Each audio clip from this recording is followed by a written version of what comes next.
What's up, y'all? It's your girl Sakina, and I'm back with another review. This is my review for the Belle Collective. This is season 3, episode 4.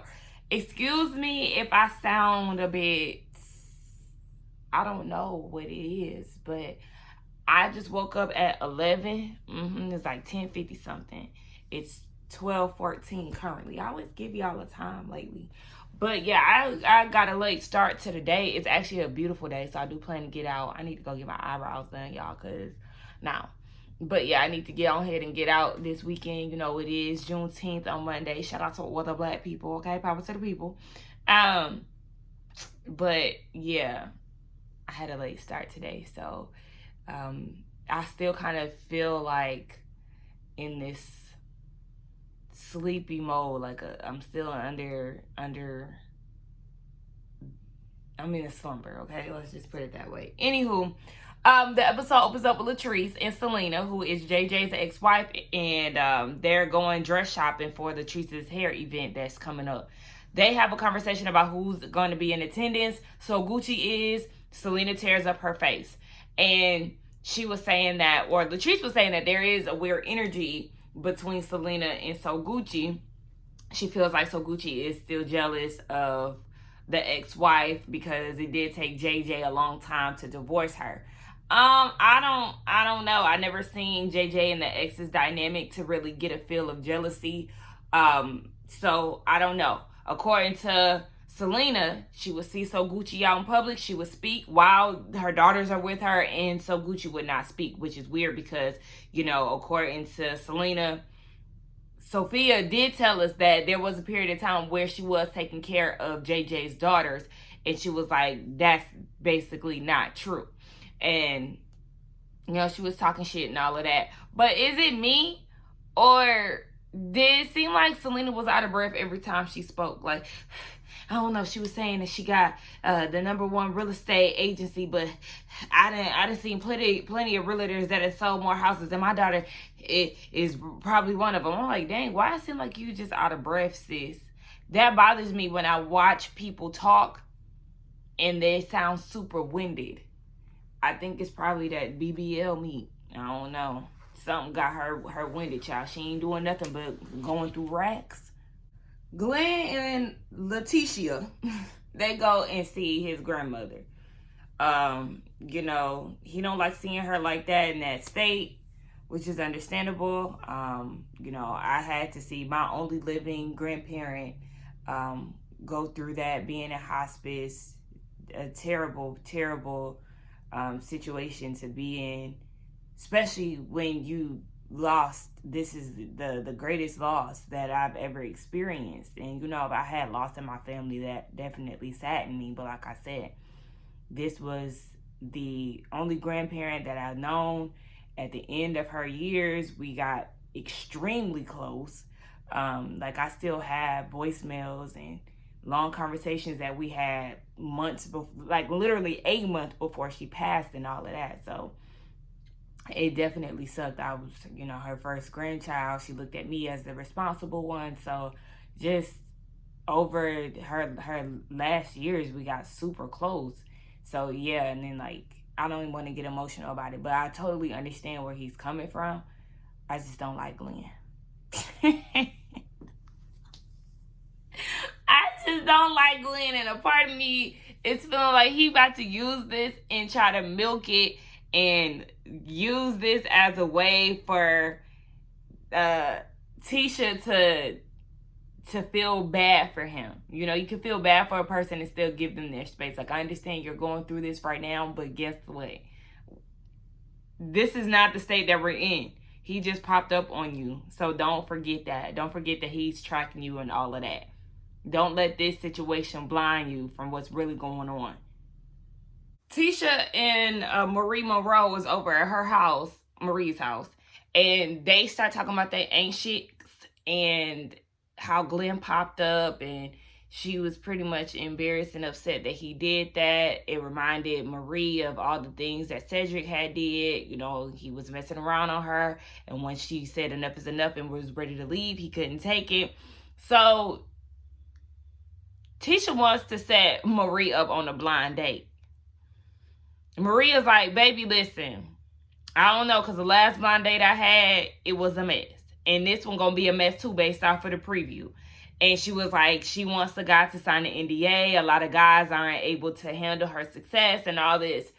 Baby, listen. I wouldn't want Tisha to set me up on no blind date. No, thank you. You might as well hire you a matchmaker or something like that, because I would not depend. If you messing with Glendale, no, thank you. Marie can't do it on her own because Cedric was giving spice. See, he was giving zest. But child, go ahead and get you a millionaire matchmaker, whoever that you can afford around there in Jackson. Don't rely on Letitia. Latrice and her friend Mindy, who is really pretty, they go to her new Goddess Lens building. I like the picture of what she expects it to look like. So she's telling her the vision. You know, she wants to knock this out. She wants to add new windows, all this stuff.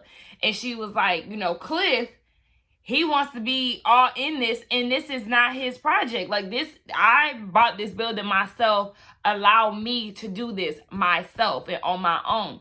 So in comes Cliff. And she like, hey, babe, I was just telling her about, you know, the vision for the building. I heard you talking about me. Yeah, he was around the corner the whole time, because you see how he just conveniently walked in. Yeah, he was eavesdropping. We already know he did that with at the house with Josh. He doing it again. And he's talking about how this is going to be a long process. She had been trying to get a new building for 3 years, but she wanted to pay rent. And she was like, well, she plans to get this done in 6 months. And he got all these visions and stuff. And Mindy had to remind him, well, this is her building. Allow her to do it on her own. It's hers, not yours. Thank you. Okay, let's say it again. It's hers, not yours. And she plans to get it done in 6 months. Girl, please don't let that man dictate what you want to do for your building that you paid for, your vision. No, ma'am. Tisha go and meet up with Glenn. I typically don't do date nights, but since his grandmother is in hospice, I want to check on him. Okay. So she checking up on him and all of that. And long story short, he trying to win her back. And she was like, Now, just because I went with you to check on your grandma, that does not change anything. Me and your son, we still living separately. I said, okay, all right. And he want them to come back in the house because he lived in a household without his dad. This keeps being his number one issue, right? If this is your issue, the fact that you were raised in a fatherless home, then why didn't you try to maintain the home that you were in instead of going out while you was on the steamboat messing around with other women and potentially impregnating them? So that means that you were definitely irresponsible, extremely irresponsible, to go and cheat on your wife without protection, to the fact that you would potentially have a baby. But you keep hollering, Josh needs to be in the house with me. Well, you should have thought about that while you were out there cheating. So I'm tired of him saying that. Don't give a damn that you left, that your daddy left you, or you lived in a house without your father. Baby, no one cares. I'm sorry to tell you, but I know I don't. You keep running with that excuse and you talking about some you changed. How? You changed, but you got her tracked? And somebody else, I think it was Color Me Pink. I think that was her, who said that he had a recorder in her car too, so he can hear her conversations. So you doing all of this, but you changed? Get out of my face. And talking about you keep it up, you gonna lose some real shit. What is that? It ain't you. At that point, she got up and she left. Baby, I would have pulled up before he could even pull up to my car. Baby, there's nothing else to talk about. Pay for that food and go about your business, Boosie. Letitia, you play too much trying to put Marie on this man, and his name is Player. With all that gold in his mouth, you knew that's not what she was going for. Okay? She made him sign the NDA. She asking him what he liked to do. He liked the game. He got a PS5. He ain't got nothing going on from the sounds of it. He ain't talk about how many kids he got. When she asked him, is he dating? You know, he just doing his thing. Like, don't play with me. I don't like my time being wasted. And I would have had somebody give me a fake emergency call because I gotta go. And I know you're not supposed to judge a book by its cover, but I'm not finna play with you. She knew all that she needed to know, and I'm sure we're never gonna see Playa again. So now we had Latrice's hair event for her wig line.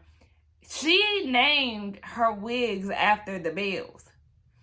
I don't know if this is for the show purpose, like the hair event purpose, and even, you know, the Belle Collective show, but I hope that it is, because it's cute, fun shade, because the wigs do match the girls' personalities. The Marie Monroe was funny. I did like the dress for less for so Gucci sits there. She said she was gonna keep it real simple, honey. The Hattie Mae for Akeisha, that was funny, because she do kind of give, you know, grandma tease a little bit. So yeah, the names was cute. Tisha, I love West Side Tam. I love when they call Tamra that, because they could see through her BS. So it was funny, it was cute, and then she told the models after the show that they need to line up by their bells. But how are they gonna line up next to their bells if some of the bells are not gonna be there? Miss Monroe is not gonna be in attendance. She don't fool with you. So where Miss Bob and Miss Model who was wearing the Monroe Bob?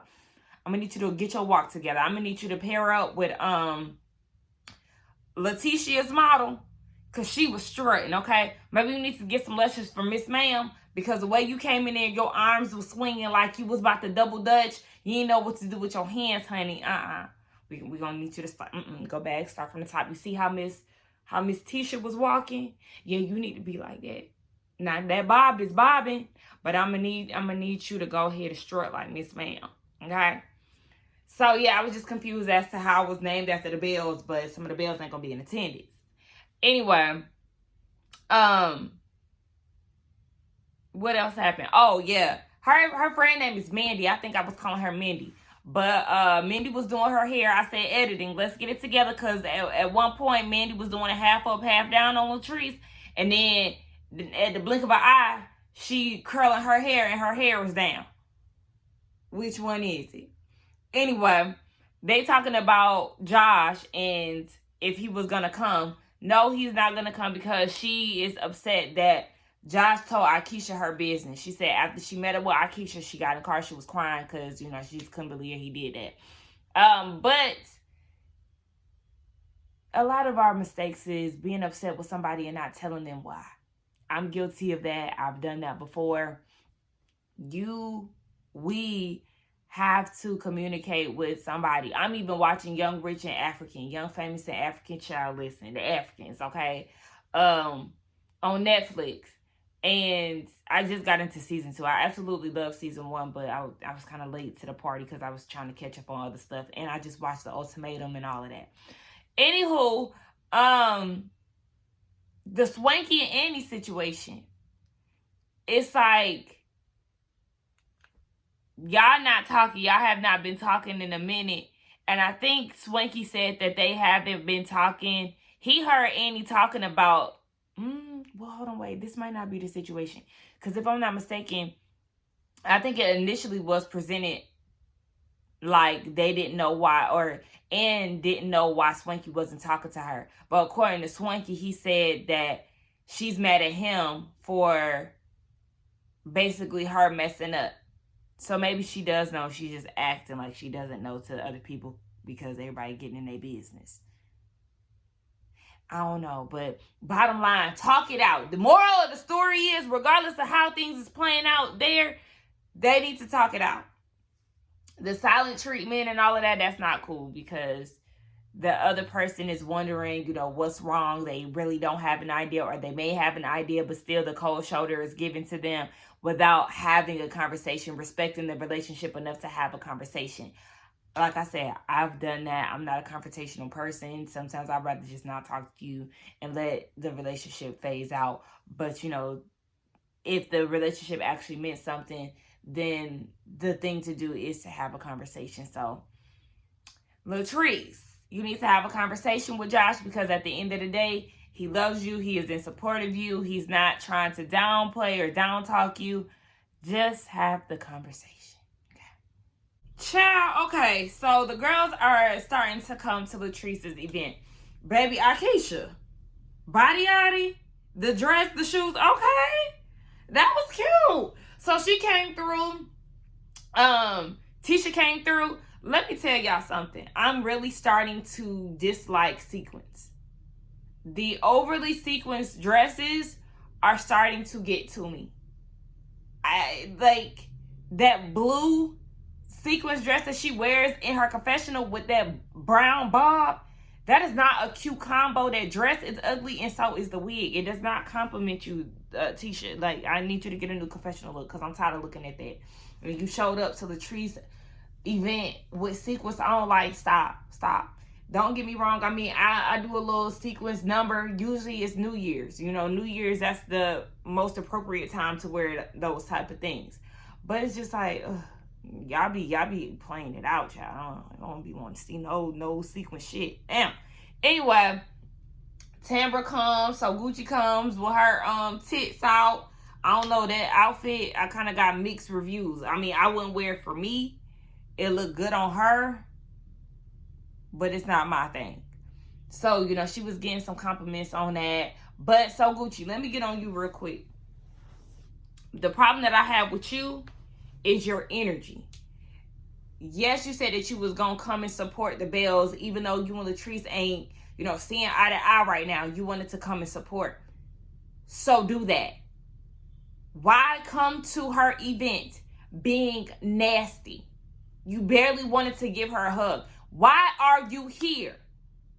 It did not make sense to me, and it put a very bad taste in my mouth when it comes to you.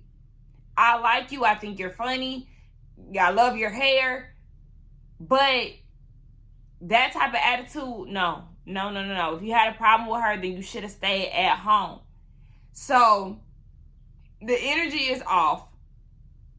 You go and speak to Tambra, who was talking to Selena. Selena is telling Tambra before So Gucci approaches, she's saying that, you know, So Gucci, sometimes she talks, sometimes she don't speak. And So Gucci said the same thing. But Selena said it's always So Gucci speaks after Selena has initiated the conversation. So Gucci comes up to Tambra, who was talking to Selena, gives her a hug, and then, you know, goes about her day without even looking her way. So Selena, you know, taps So Gucci, hey, Shantae, baby. So Gucci got So Gucci, Shantae, Sophia. Which one is your name? Is Shantae your real name? Is it your middle name? What's going on with all of this? Anyway, Selena like, yeah, hey, is Tambra the only person that you seen? So Gucci was like, well, you didn't talk to me at the baby shower, so she was keeping the same energy. Selena was like, you know how much stuff was going on at the baby shower? You ain't even try to help. So Gucci like, damn right, I ain't trying to help. Shit. But it's like, I get that you want to keep that same energy or whatever, but if y'all gonna be cordial, be cordial. You there, and her daughter is there, your stepdaughter is there. Why not just keep the peace for your stepdaughter's sake, at least? Because that rude energy that you brought was like, what? We gonna keep it like that. Bye. I ain't got time to talk to no extra. Selena did get her together, bitch. I was on TV before you. And I had JJ before you. So you always gonna come second to me. Now, JJ ain't nobody to be throwing in nobody's face. I wouldn't throw no man in nobody's face. But Gucci, you started it. You could have gave her the dry hay that you gave Latrice and been more energetic towards Latrice. You came in and brought the energy down, and it was unnecessary. You were thinking about yourself. You were in your feelings, and this is not your event. So Gucci, you was dead ass wrong. You was, and I did not like that. You was dead ass wrong. You should have stayed your ass at home. I don't know if Mama JJ pissed you off or JJ pissed you off before you got there, but that was not the way to go. That was not the way to handle things.